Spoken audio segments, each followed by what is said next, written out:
ไม้ที่ขุดจากป่าที่นำมาขายกันตามตลาดนัดบอนไซต่างๆเนี่ยนะครับส่วนมากเขาก็จะขุดมานะฮะขุดจากป่าแล้วก็ห่อตุ้มอันนี้ก็มีรอยแตกนิดหน่อยนะฮะแต่ว่ายังไม่แตกแยกออกมานะครับมีอัตราการเสี่ยงทั้งนั้นนะครับเสี่ยงในที่นี้หมายถึงว่าต้นไม้อาจตายอาจทิ้งกิ่งหรือชะงักได้นะครับวันนี้ลองมาศึกษาลองมาติดตามดูครับผมเชื่อว่าคลิปนี้มีประโยชน์มากนะครับสำหรับผู้เพาะเลี้ยงบอนไซทุกท่านครับ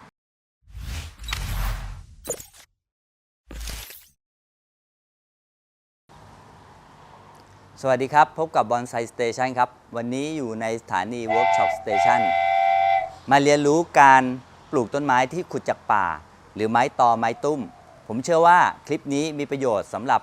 ท่านที่เพาะเลี้ยงบอนไซทุกท่านไม่ว่าจะเป็นมือใหม่มือเก่ามีข้อคิดข้อควรระวังข้อแนะนำต่างๆติดตามมาได้ครับหลายๆครั้งที่เราได้บอนไซที่ผู้ขายขุดมาจากป่านะครับหรือเราจะเรียกกันว่าไม้ยามาโดริหมายถึงว่าไม้ที่มีโครงสร้างขุดมาจากธรรมชาตินะครับซึ่งทางญี่ปุ่นเนี่ยเขาจะให้ความสำคัญมากนะครับเมืองไทยของเราไม้ที่ขุดจากป่าหรือไม้ตุ้มไม้โครงสร้างต่างๆนะครับหรือยามาโดริเนี่ยจะมีวัตถุดิบมากมายในเมืองไทยนะครับแล้วเราก็นำไม้พวกนี้นะครับมาปลูกเลี้ยงทำบอนไซกันและหลายๆครั้งเราจะประสบปัญหาคือปลูกแล้วตายปลูกแล้วไม่โตเป็นเพราะอะไรนะครับวันนี้ลองมาศึกษาลองมาติดตามดูครับผมเชื่อว่าคลิปนี้มีประโยชน์มากนะครับสำหรับผู้เพาะเลี้ยงบอนไซทุกท่านครับต้นนี้เป็นต้นหนามพรมนะครับที่ผมได้มาจากงานประกวดบอนไซที่กำแพงเพชรเมื่อวันที่ 27 กรกฎาคม 2568 นะครับต้นนี้เป็นต้นหนามพรมนะครับแล้วก็เป็นทรงกลุ่มกอนะครับอันนี้เป็นกลุ่มกออีกชนิดหนึ่งนะครับที่ขึ้นมาจากโคนเดียวกันแต่ว่าเขาไม่ได้ขึ้นมาเบียดเหมือนต้นมะขามที่เคยทำคลิปไปแล้วนะครับต้นมะขามนั้นต้นเขาจะขึ้นกันมาเบียดกันเลยนะครับเบียดแล้วก็กระจายกันออกไปนะครับแต่อันเนี้ยมันเหมือนขึ้นมาจากโคนเดียวกันนะครับแต่ว่าโคนเนี่ยลักษณะของต้นเนี่ยเขาจะห่างกันออกไปนะครับหรือไม้ที่ขึ้นจากหลังเต่านะครับเหมือนบริเวณนี้จะเป็นหลังเต่าแล้วไม้ก็จะขึ้นมาเป็นกลุ่มกอนะฮะที่ผมเลือกซื้อต้นนี้เพราะว่า1โครงสร้างต้นนี้มันจะเป็นรูปแบบหนึ่งของไม้กลุ่มกอนะครับ2มีต้นเล็กต้นใหญ่นะครับมีต้นเล็กต้นใหญ่มีต้นเมนต้นย่อยนะครับ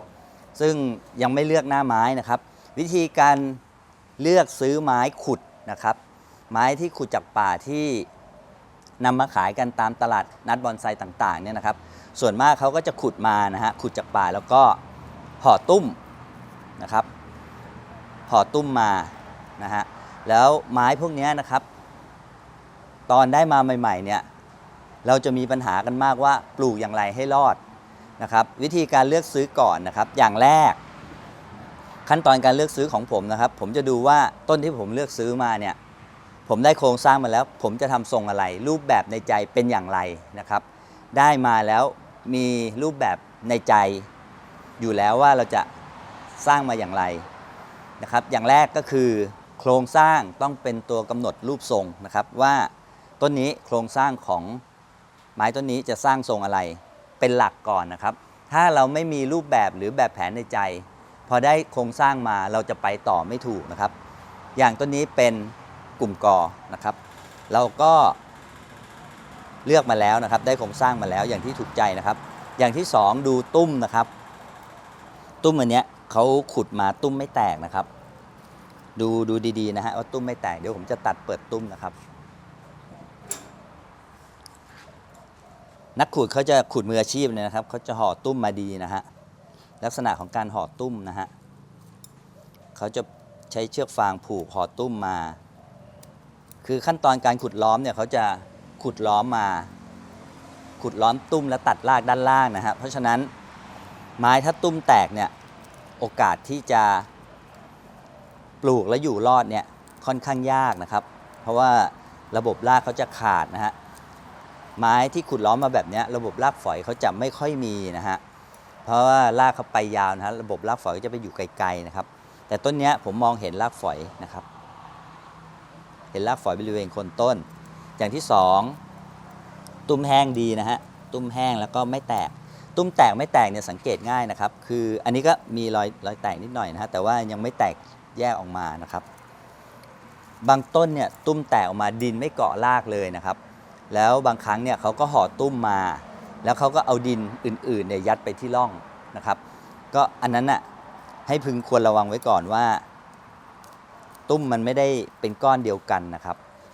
การเอาไม้ออกจากตุ้มก็ต้องระมัดระวังนะครับอย่าให้ตุ้มแตกซ้ำนะครับเพราะว่าพวกนี้ต้องระมัดระวังเรื่องตุ้มให้มากนะครับและอีกอย่างหนึ่งก็คือการเลือก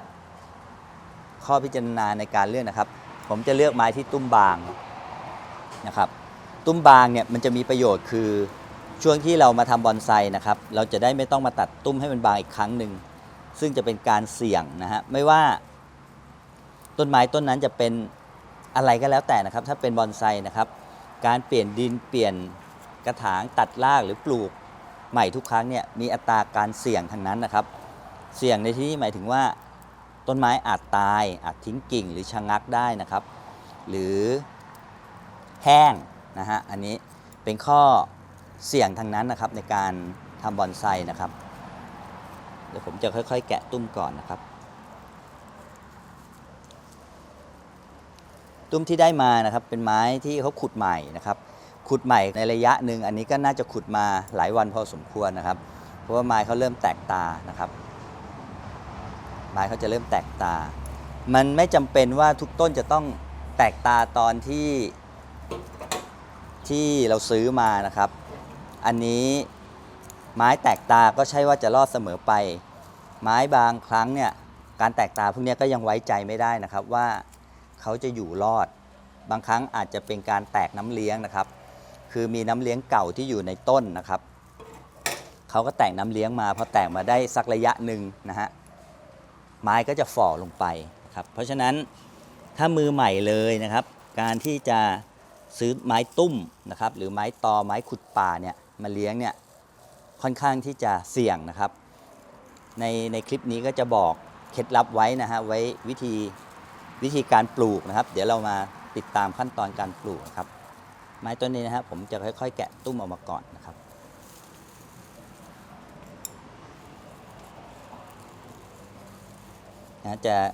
ผมเห็นรากฝอยด้านบนนะฮะตอนที่ผมเลือกซื้อเห็นรากฝอยผมก็เชื่อว่าไม้ต้นนี้รากฝอยน่าจะเยอะอยู่นะครับก็เป็นอย่างที่คิดนะครับก็คือบริเวณด้านล่างเนี่ยมีรากฝอยอยู่นะฮะหลายๆท่านจะมีคำถามว่าไม้พวกนี้เวลาจะปลูกต้องล้างรากไหมครับโดยเทคนิคส่วนตัวผมเองนะครับผมจะไม่ล้างรากนะครับผมจะไม่ล้างรากในขั้นตอนนี้นะครับไม้ช่วงนี้เป็นช่วงที่ไม้เขากำลังอ่อนแอนะครับระบบรากระบบโครงสร้างของลำต้นเขาเนี่ยไม่แข็งแรงเท่าไหร่นะครับโดยเฉพาะถ้าเป็นพวกมะสังตะโกหนามพรมมะขามครับไม้เนื้อแข็งเนี่ยบางชนิดผมจะไม่ทำการล้างรากเลยนะครับผมจะปลูกให้ล่อรากฝอยก่อนนะครับให้รากฝอยแตกสมบูรณ์แข็งแรงก่อนนะครับอันนี้ตุ้มก็เป็นที่น่าพอใจนะฮะอันนี้ไม่ถือว่าตุ้มแตกนะครับเพราะว่าตุ้มยังเกาะกันอยู่ตุ้มแตกในที่นี้หมายความว่าเวลาเราแกะออกมาเนี่ยดินพวกนี้เขาจะหลุดออกมาเลยนะครับแทบจะไม่มีอะไรเกาะรากเลยนะฮะ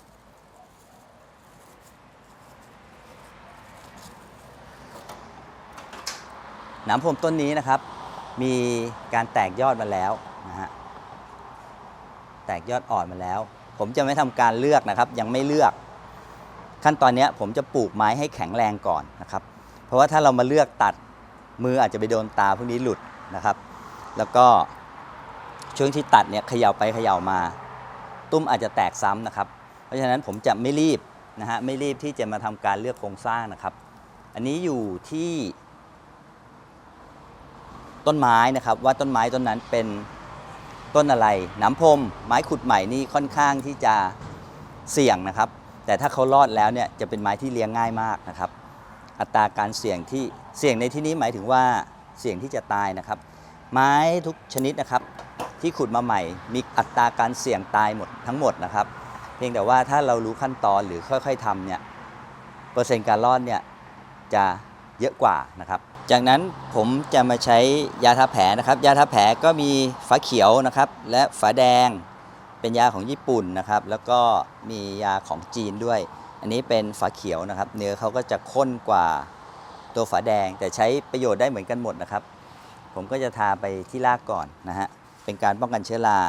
ครับผมยังไม่ตัดแต่งนะครับเพราะว่าถ้าผมตัดแต่งตอนนี้นะครับมันอาจเกิดการกระทบกระเทือนตุ้มอาจจะแตกได้อีกนะครับรากอาจจะฉีกขาดนะครับก็ตอนนี้ขอยาทาเพื่อป้องกันเชื้อราก่อนนะครับจากนั้นก็จะทาที่ต้นนะครับที่แผลบริเวณรอยตัดด้านบนนะฮะการใช้ยาทาแผลนะครับผมแนะนำว่าไม่ควรใช้นิ้วเราสัมผัสโดยตรงนะครับเพราะว่าเราไม่รู้ว่ายานั้นมีสารเคมีใดๆบ้างนะครับอาจจะใช้ข้าวต้นบัดผู้กันตะเกียบหรืออะไรก็ได้นะฮะอันนี้ผมใช้ท่อ PVC นะฮะมาตัดทำนะฮะซึ่งไม่ให้สัมผัสตัวยาโดยตรงนะครับอันนี้เพื่อความปลอดภัยของเรานะครับมันอาจจะไม่เห็นผลในวันนี้นะครับแต่ว่าเขาจะไปเป็นสารเคมีนะครับมันอาจจะไปสะสมในร่างกายเราหรือยังไงเราไม่รู้ได้นะครับเพราะฉะนั้นเราก็จะป้องกันไว้ก่อนการทาหัวเขียงพวกนี้นะครับก็จะมีประโยชน์ก็คืออย่างแรกเนี่ยป้องกันเชื้อโรคเชื้อราไม่ให้เข้าไปที่แผลนะครับแล้วก็เนื้อแผลเนี่ยบริเวณเปลือกเขาจะเดินมาหุ้มโดยเร็วนะครับอันนี้ผมก็ยังไม่ต้องการหุ้มนะครับเพียงแต่ว่าผมต้องการให้ป้องกันเชื้อโรคเชื้อราก่อนนะครับแล้วก็ไม่ให้หัวเขียงเนี่ยถ้าเราไม่ทานะครับหัวเขียงมันจะแตกและลานนะครับมันจะเป็นรอยร้าวได้นะครับแล้วก็เป็นการช่วยลดการระเหยของน้ำได้ด้วยนะครับผมก็จะไล่ทาทุกอันนะฮะแล้วก็ต้องใช้ความระมัดระวังเป็นพิเศษนิดนึงก็คือไม้เขาแตกตานะฮะแตกตามาแล้วเดี๋ยวผมก็จะปลูกทั้งสภาพนี้เลยนะครับจะไม่ยุ่งกับโคนกับรากกับอะไรของเขาอีกนะครับเพื่อให้มั่นใจว่าไม้ตุ้มจะไม่แตกนะครับแล้วก็การปลูกของเราเนี่ยเดี๋ยวขั้นตอนการปลูกนะครับผมปลูกลงในกระถางที่เราเตรียมเอาไว้นะฮะการปลูกไม้พวกนี้นะครับเมื่อปลูกใหม่เนี่ยผมก็จะไว้ในพื้นที่ลำไรนะครับสักอาทิตย์หนึ่งนะครับแล้วก็ดูผลนะครับว่าต้นไม้แตกดีไหมนะครับ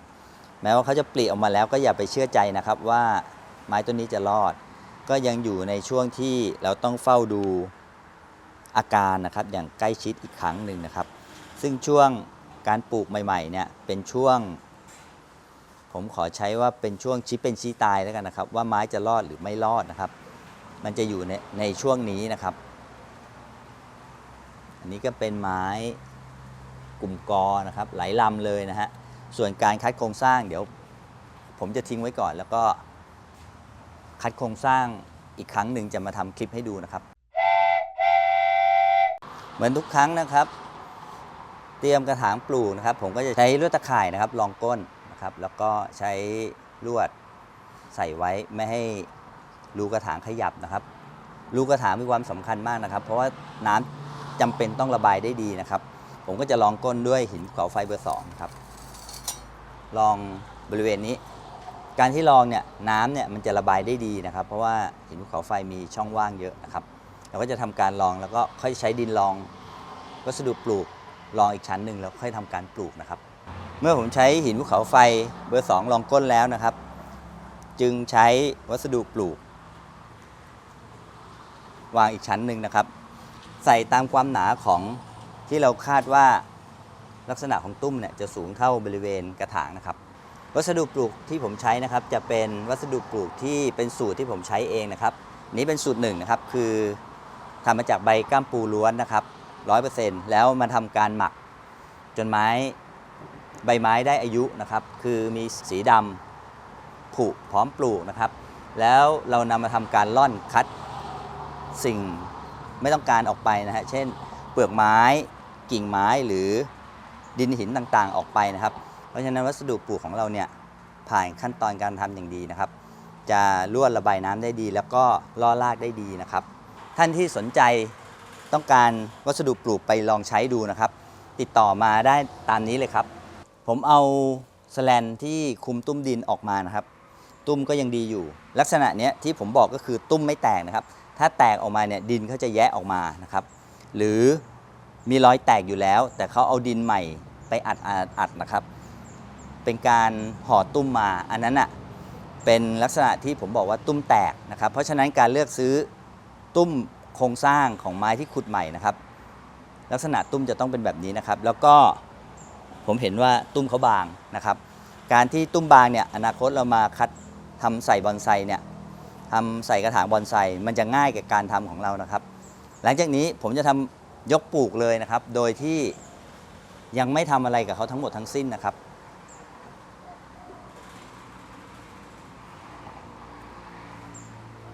ขั้นตอนการปลูกนะครับจะ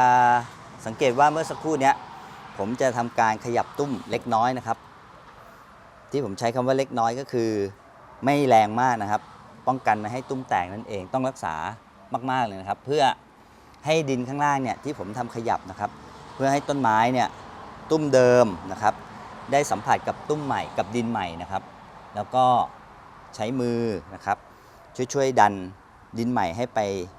ที่ใต้ตุ้มนะฮะจะทำให้ไม่เกิดพื้นที่ว่างนะครับในโคนต้นใต้ต้นใต้ดินใหม่นะครับระหว่างดินใหม่กับดินเก่าจะไม่มีช่องว่างครับหลังจากนั้นผมก็จะเติมดินผมก็จะใส่ดินไปให้รอบต้นนะครับแล้วก็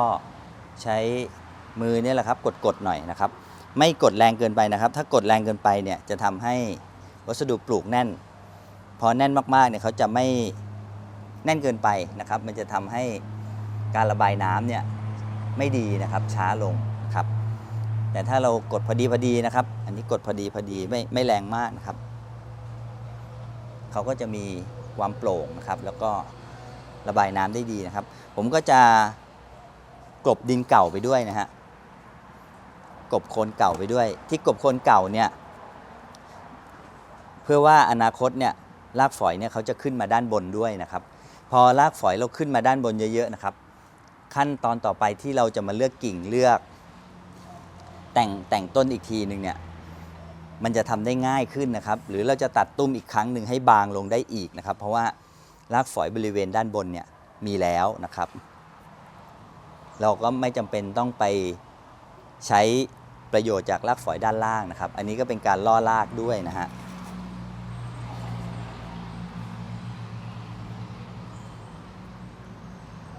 ครับแล้วก็จะกบโคนไว้ด้วยนะครับ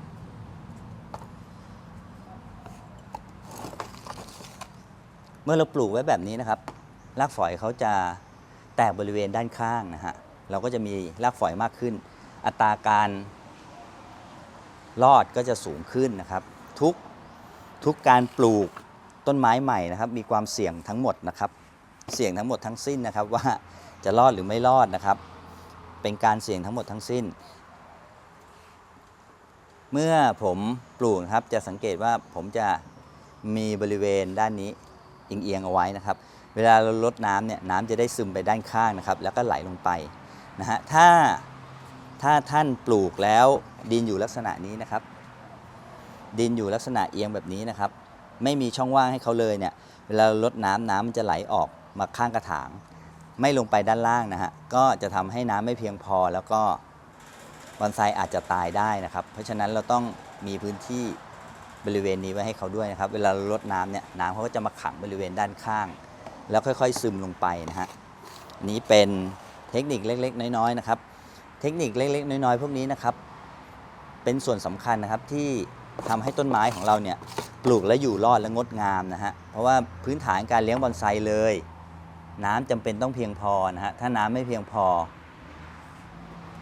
บอนไซอาจจะตายได้นะครับ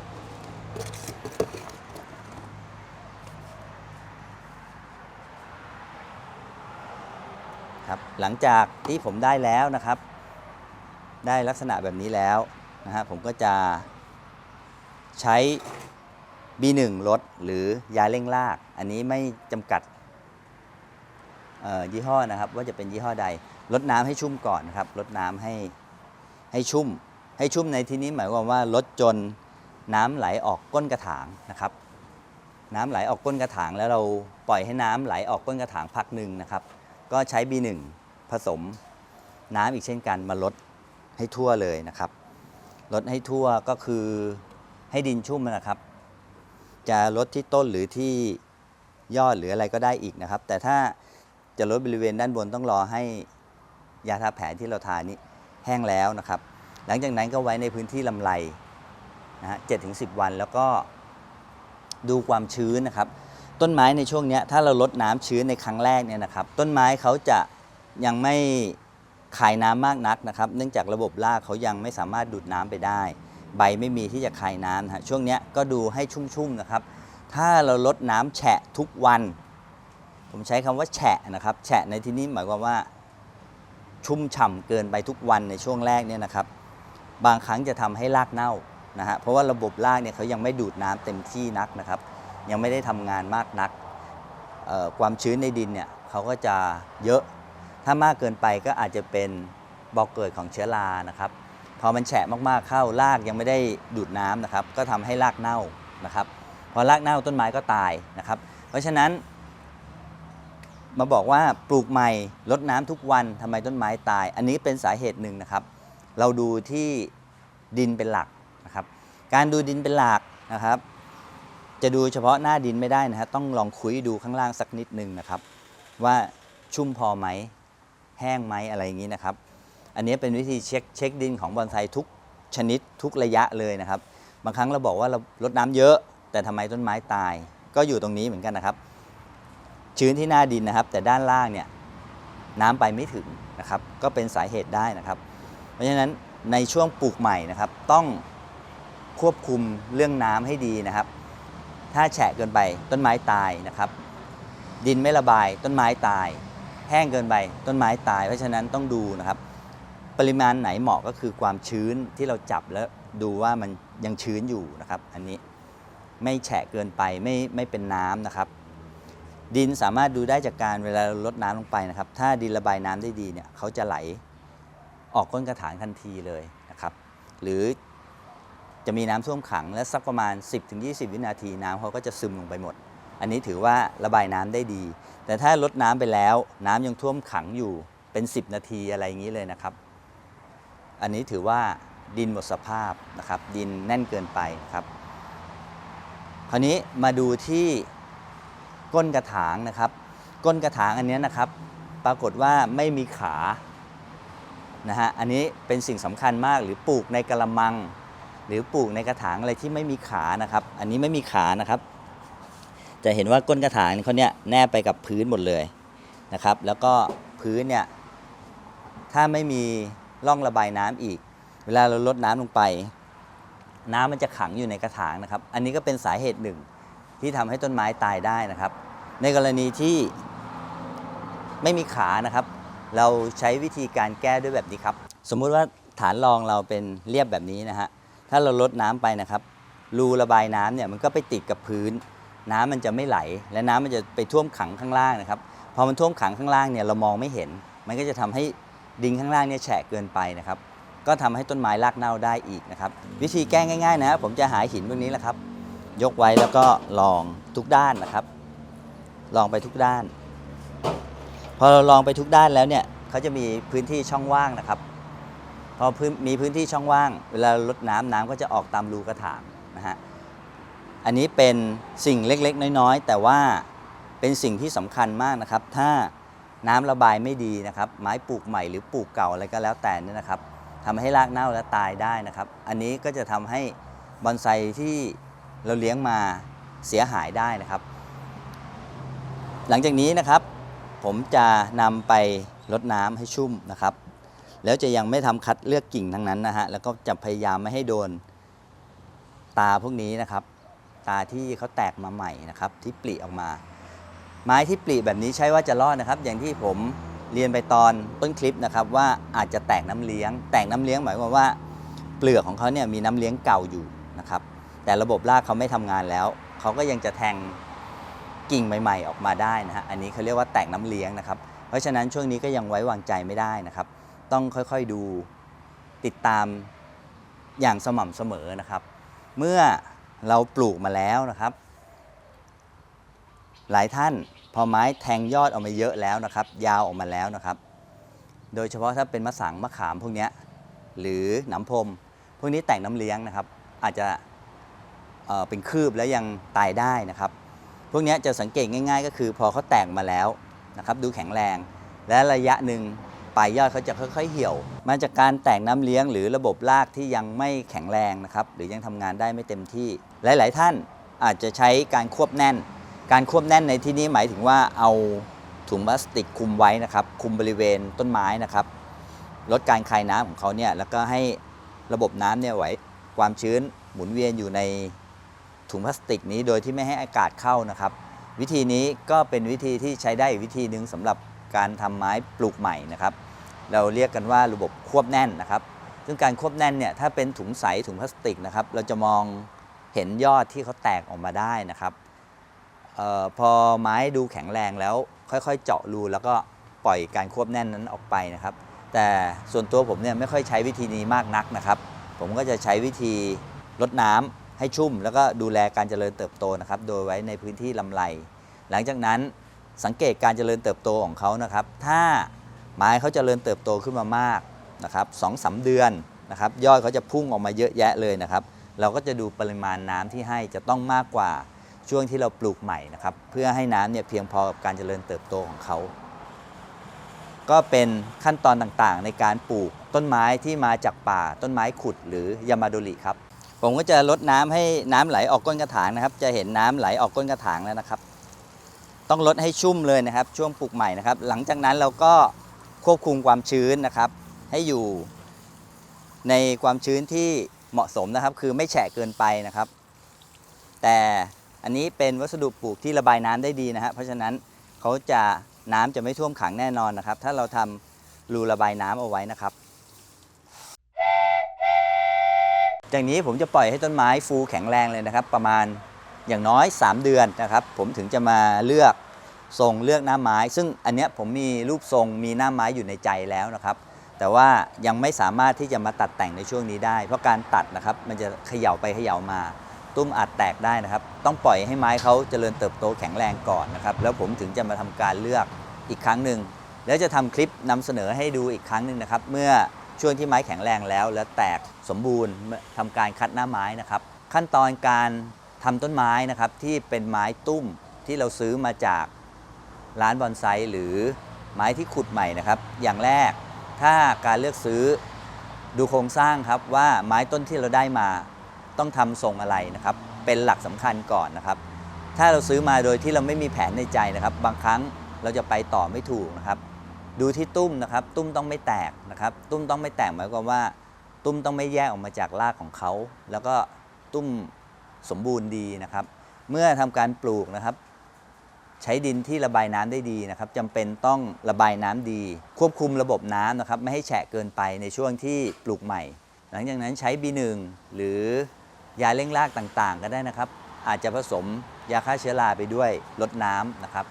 ดูปริมาณน้ำให้ดีนะครับในช่วงปลูกใหม่ถ้าแฉะเกินไปอาจทำให้รากเน่าได้นะฮะควบคุมปริมาณน้ำให้ดินอยู่ในลักษณะที่มีความชื้นนะครับหลังจากต้นไม้แตกแล้วมีกิ่งก้านแข็งแรงแล้วช่วงนั้นจะลดน้ำให้มากขึ้นนะครับดูปริมาณน้ำให้มากขึ้นอาจจะใช้ B1 หรือยาเร่งรากช่วยอีกก็ได้นะครับอีกครั้งหนึ่งนะครับช่วงนี้จะเป็นช่วงที่ต้นไม้เนี่ยเริ่มเจริญเติบโตนะครับเมื่อเราปลูกใหม่ๆนะครับ 7-10 วันผมจะไว้ในพื้นที่ลำไรนะครับพื้นที่ลำไรในที่นี้หมายถึงใต้ร่มไม้ใต้ร่มสแลนนะครับแล้วก็นำออกแดดได้ตามปกติครับท้ายคลิปครับคำพูดของคนอิจฉาเป็นการแสดงตัวตนของเขาไม่ใช่ตัวตนของเราคำพูดของคนอิจฉาเป็นคำพูดที่มีพิษครับอย่าให้มันแทรกซึมเข้ามาในใจเราได้ครับสวัสดีครับ